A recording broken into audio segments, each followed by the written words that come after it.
3 seconds.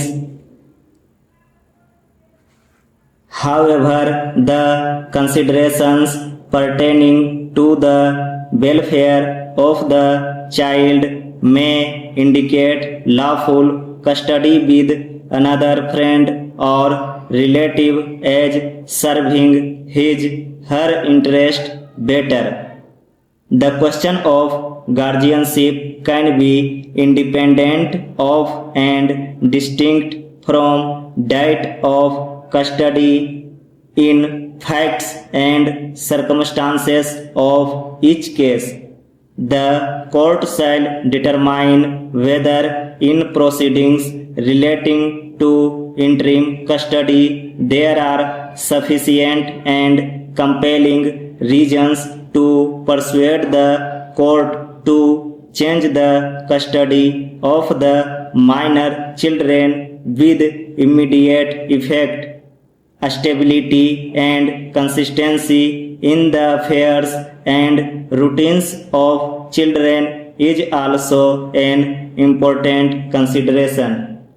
Keeping in mind the paramount consideration of welfare of the children, the custody of the children which currently rests with their maternal relatives is not disturbed, as the scope of this order is limited.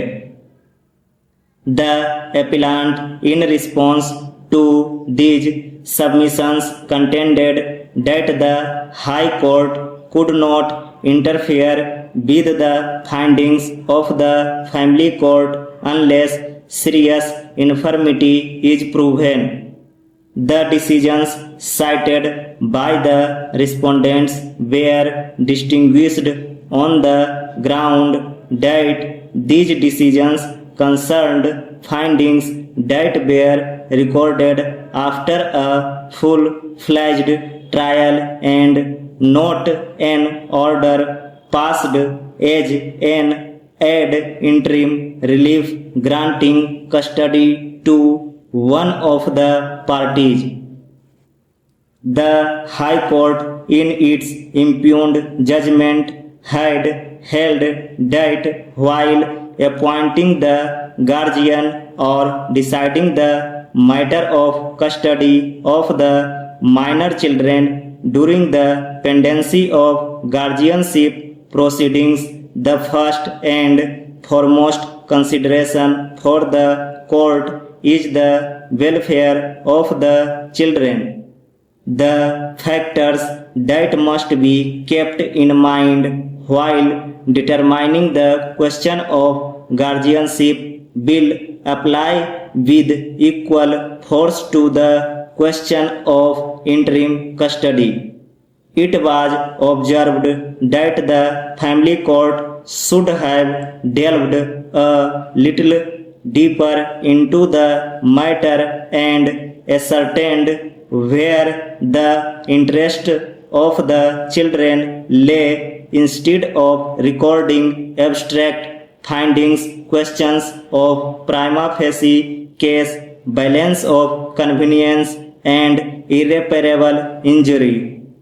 The terms on which the appellant and his deceased wife were the manner in which the respondents obtained the custody of the children are questions that should be determined during the course of trial. Thou, when the children's father is not unfit, otherwise he shall be the natural guardian. A child cannot be forced to stay with her father, according to the High Court, merely because the father has love and affection for his children and is not unfit to take care of the children. The welfare of children cannot be guaranteed.